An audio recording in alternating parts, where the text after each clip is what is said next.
ಇದೇ ಕೇಸ್ನಲ್ಲಿ ಜನಪ್ರತಿನಿಧಿಗಳ ನ್ಯಾಯಾಲಯ ಹೀಗೆ ಶಿಕ್ಷೆಯನ್ನು ಕೊಟ್ಟಿದೆ, ಅಪರಾಧಿ ಅಂತ ಹೇಳಿದೆ. ಅದನ್ನು ಪರಿಗಣಿಸಿ ಈ ಒಂದು ಪ್ರಕರಣದಲ್ಲೂ ಕೂಡ ಈತನೇ ಆರೋಪಿ ಅಂತ ನಾವು ಸಾಬೀತು ಮಾಡಿದ್ದೀವಿ ಅಂತ ಹೇಳ್ಬೋದು. ಮುಂದಿನದು ಕೂಡ ಪ್ರಜ್ವಲ್ ರೇವಣ್ಣ ಅವರಿಗೆ ತದ್ವಿರುದ್ಧವಾಗಿಯೇ ತೀರ್ಪುಗಳು ಬರ್ಬೋದು. ತೀರ್ಪು ಹೊರಬಂದ ತಕ್ಷಣ ಕಣ್ಣೀರು ಹಾಕಿದ್ದಾರಂತೆ ಪ್ರಜ್ವಲ್ ರೇವಣ್ಣ. ಹಾಕಲಿ, ಕಣ್ಣೀರು ಒರೆಸ್ಕೊಂಡು ಪ್ರಜ್ವಲ್ ರೇವಣ್ಣ ಹೊರ ನಡೆದಿದ್ದಾರಂತೆ. ಸೊ ಇನ್ನೂ ಅವರ ಮುಂದೆ ಇರುವಂಥದ್ದು ಹೈಕೋರ್ಟ್ಗೆ ಹೋಗಬೇಕು, ಅದನ್ನು ಬಿಟ್ಟರೆ ಸುಪ್ರೀಂ ಕೋರ್ಟ್ಗೆ ಹೋಗಬೇಕು. ಈ ಹಿಂದೆ ಜಾಮೀನು ಕೊಡಿ ಅಂತ ಈ ಎಲ್ಲ ನ್ಯಾಯಾಲಯಗಳಿಗೂ ಕೂಡ ತಡಕಾಡಿದ್ದಾರೆ. ಅದರಲ್ಲಿ ಎಲ್ಲೂ ಜಾಮೀನು ಸಿಕ್ಕಿಲ್ಲ. ಜಾಮೀನು ಕೊಡುವಂಥ ಪ್ರಕರಣನೇ ಅಲ್ಲ ಅಂತ ಹೇಳಿದ್ರು, ಛೀಮಾರಿ ಹಾಕಿ ಕಳಿಸೋದು. ಇವತ್ತು ತೀರ್ಪು ಪ್ರಕಟ ಆಗಿದೆ. ಎಷ್ಟು ವರ್ಷಗಳ ಶಿಕ್ಷೆ ಎಂದು ಗೊತ್ತಿಲ್ಲ. ಉಪ್ಪು ತಿಂದವನು ನೀರು ಕುಡಿಲೇಬೇಕಲ್ವಾ? ಸೊ ನೀರು ಕುಡ್ದಾಗಿದೆ, ಕುಡಿಸ್ತಾನೂ ಇದ್ದಾರೆ, ಉಪ್ಪಂತೂ ತಿಂದಾಗಿದೆ. ಸೊ ಮುಂದಿನ ಪ್ರಕರಣದ ವಿಚಾರಣೆಗಳು ಕೂಡ ನಡೀಬೇಕು. ಈ ಪ್ರಕರಣಕ್ಕೆ ಸಂಬಂಧಪಟ್ಟ ಹಾಗೆ ಸುಮಾರು 1800 ಪುಟಗಳ ಚಾರ್ಜ್ ಶೀಟನ್ನು ಸಲ್ಲಿಕೆ ಮಾಡಲಾಗಿತ್ತು. ಅದರಲ್ಲಿ 122 ಸಾಕ್ಷಿಗಳನ್ನು ಉಲ್ಲೇಖ ಮಾಡಿದ್ರು. ಆ ಪೂರ್ತಿ ಜಡ್ಜ್ಮೆಂಟ್ ಬಂದ ನಂತರ ಗೊತ್ತಾಗುತ್ತೆ ಏನೆಲ್ಲ ಅಬ್ಸರ್ವೇಷನ್ ಇದೆ ಅಲ್ಲಿ ಅಂತ. ಕೋರ್ಟ್ ಯಾವುದನ್ನೆಲ್ಲ ಪರಿಗಣನೆಗೆ ತೆಗೆದುಕೊಂಡಿದೆ ಅನ್ನೋದು ಗೊತ್ತಾಗುತ್ತೆ, ವಿಸ್ತಾರವಾಗಿ ಗೊತ್ತಾಗುತ್ತೆ. ಸದ್ಯಕ್ಕೆ ನಮಗೆ ಬರ್ತಾ ಇರುವಂತಹ ಮಾಹಿತಿ, ಈ ಕೇಸ್ನಲ್ಲಿ ಪ್ರಜ್ವಲ್ ರೇವಣ್ಣ ಅಪರಾಧಿ. ಈ ಶಿಕ್ಷೆ ಪ್ರಕಟ ಆಗ್ತಾ ಇದ್ದಂತೆ ಕಣ್ಣೀರು ಹಾಕಿದಾರಂತೆ. ಆಗಲೇ ನನ್ನ ಶಿಕ್ಷೆ ಏನಿರಬಹುದು ಅಂತ ಹೇಳಿದೆ. 10 ವರ್ಷ ಕನಿಷ್ಠ ಶಿಕ್ಷೆ, ಜೀವಾವಧಿ ಗರಿಷ್ಠ ಶಿಕ್ಷೆ, ಇಷ್ಟು ಶಿಕ್ಷೆ ಇದೆ. ಸೊ ಅದರಲ್ಲಿ ಏನು ಬೇಕಾದರೂ ಕೊಡ್ಬೋದು, ಏನು ಬೇಕಾದರೂ ಶಿಕ್ಷೆ ಆಗ್ಬೋದು. 10 ವರ್ಷ ಆಗ್ಬೋದು ಅಥವಾ ಜೀವಾವಧಿ ಶಿಕ್ಷೆ ಆಗ್ಬೋದು. ಸೊ ಅಲ್ಲಿಗೆ ಪ್ರಜ್ವಲ್ ರೇವಣ್ಣ ಅವರ ರಾಜಕೀಯ ಭವಿಷ್ಯ ಈ ಒಂದು ಕೋರ್ಟಿನ ತೀರ್ಪಿನಿಂದ ನಾಶ ಆದಂತಾಗಿದೆ, ವ್ಯಾನಿಸ್ಟ್.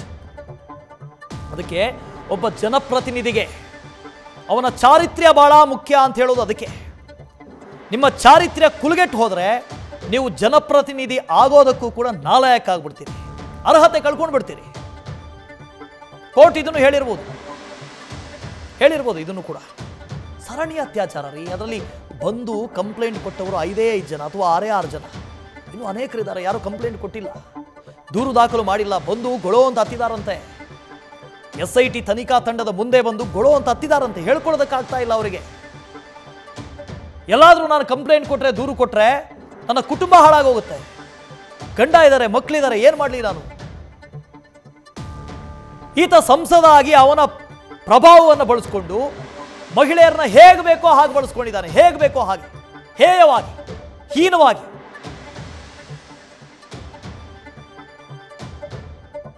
ಯೋಚನೆ ಮಾಡೋದಕ್ಕೂ ಸಾಧ್ಯ ಇಲ್ಲ, ಊಹೆ ಮಾಡೋದಕ್ಕೂ ಸಾಧ್ಯ ಇಲ್ಲ. ಮೊದಲು ಬಂದಾಗ ಬಿಡ್ರಿ, ಯಾವುದಾದ್ರು ಗ್ರಾಫಿಕ್ಸ್ ಆಗಿರ್ಬೋದೇನೋ, ಆಗಿರ್ಬೋದೇನೋ, ಹೀಗೆಲ್ಲ ಆಗಿರ್ಲಿಕ್ಕಿಲ್ಲ ಅಂತ ನಾವು ಅಂದ್ಕೊಂಡಿದ್ವಿ ರೀ. ಯಾರು ನಂಬೇ ಇರಲಿಲ್ಲ. ಯಾಕೆ ಅಂದರೆ ಇಡೀ ಕರ್ನಾಟಕದಲ್ಲಿ ಮಾತ್ರ ಅಲ್ಲ, ಇಡೀ ದೇಶದಲ್ಲಿ ಪ್ರಪ್ರಥಮ ಕೇಸ್ ಇದು. ಅಪರೂಪದಲ್ಲಿ ತೀರಾ ಅಪರೂಪದ ಕೇಸ್ ಇದು. ಊಹೆ ಮಾಡೋದಕ್ಕೂ ಸಾಧ್ಯ ಇಲ್ಲ. ಅದರಲ್ಲೂ ಒಬ್ಬ ಜನಪ್ರತಿನಿಧಿ, ಒಬ್ಬ ಸಂಸದ, ದೇಶದ ಲೋಕಸಭೆ ಪಾರ್ಲಿಮೆಂಟು ಅಲ್ಲಿ ಹೋಗಿ ಟೇಬಲ್ ಗುದ್ದಿ ಮಾತಾಡುವಂಥ ಒಬ್ಬ ಸಂಸದ ಈ ಥರದ ಹೀನ ಕೃತ್ಯ ಮಾಡಿದ್ದಾನೆ ಅಂತ ಹೇಳಿದ್ರೆ ಯಾರು ತಾನೇ ನಂಬೋದಕ್ಕೆ ಸಾಧ್ಯ? ಬಟ್ ಶಿಕ್ಷೆ ಪ್ರಕಟ ಆಗಿದೆ. ಸಂದೇಶ್ ಇದ್ರ ಬಗ್ಗೆ ಡೀಟೇಲ್ಸ್ ಅನ್ನು ಕೊಡ್ತಾ ಹೋಗ್ತಾರೆ. ಕೋರ್ಟ್ನಿಂದ ನೇರ ಸಂಪರ್ಕದಲ್ಲಿ ಜಾಯ್ನ್ ಆಗ್ತಾರೆ. ಸಂದೇಶ, ಪೂರ್ತಿ ತೀರ್ಪಿನಲ್ಲಿ ಏನಿದೆ ಅಂತ, ಕೋರ್ಟ್ನ ಅಬ್ಸರ್ವೇಷನ್ ಏನಿತ್ತು ಅಂತ.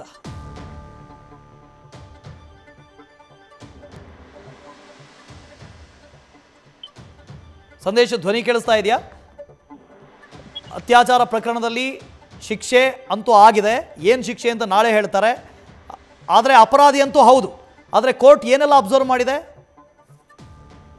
ವಾಸುದೇವ್, ಈಗಾಗಲೇ ಏನು ಈ ಒಂದು ಪ್ರಕರಣಕ್ಕೆ ಸಂಬಂಧಪಟ್ಟಂತೆ, ಅಂದ್ರೆ ಮೊದಲ ಅತ್ಯಾಚಾರ ಪ್ರಕರಣ ಹೊಳೆ ನರಸೀಪುರದಲ್ಲಿ ದಾಖಲಾಗಿದ್ದಂತಹ ಪ್ರಕರಣಕ್ಕೆ ಸಂಬಂಧಪಟ್ಟಂತೆ ಇವತ್ತು ಜನಪ್ರತಿನಿಧಿಗಳ ವಿಶೇಷ ನ್ಯಾಯಾಲಯ ಸುಮಾರು ಒಟ್ಟು 424 ಪುಟಗಳ ಒಂದು ಅಂತಿಮ ತೀರ್ಪನ್ನ ಈಗಾಗಲೇ ಪ್ರಕಟ ಮಾಡಿದೆ. ಇದರಲ್ಲಿ ಪ್ರಮುಖವಾಗಿರುವಂತದ್ದು ಈಗಾಗಲೇ ಏನು ಅತ್ಯಾಚಾರದ ಅಡಿ ಸೆಕ್ಷನ್ಸ್ ಗಳನ್ನ ಏನ್ ದಾಖಲು ಮಾಡಿದ್ರು ಆ ಸೆಕ್ಷನ್ಸ್ ಗಳ ಅಡಿಯಲ್ಲೂ ಕೂಡ ಈಗಾಗಲೇ ಈ ಒಂದು ಆರೋಪ ಸಾಬೀತಾಗಿದೆ ಅನ್ನೋದನ್ನ ಮೆನ್ಷನ್ ಮಾಡ್ತಾರೆ. ಜೊತೆಗೆ ಪ್ರಜ್ವಲ್ ರೇವಣ್ಣ ಈ ಒಂದು ಪ್ರಕರಣದಲ್ಲಿ ದೋಷಿ ಅನ್ನೋದನ್ನ ಈಗ ಮೆನ್ಷನ್ ಮಾಡಿರುವಂತದ್ದು. ಅಂದ್ರೆ ಈ ಪ್ರಕರಣದಲ್ಲಿ ಇನ್ನು ಮುಂದೆ ಪ್ರಜ್ವಲ್ ರೇವಣ್ಣ ಅವರನ್ನ ಅಪರಾಧಿ ಅಂತ ನಾವು ಕರಿಬಹುದು.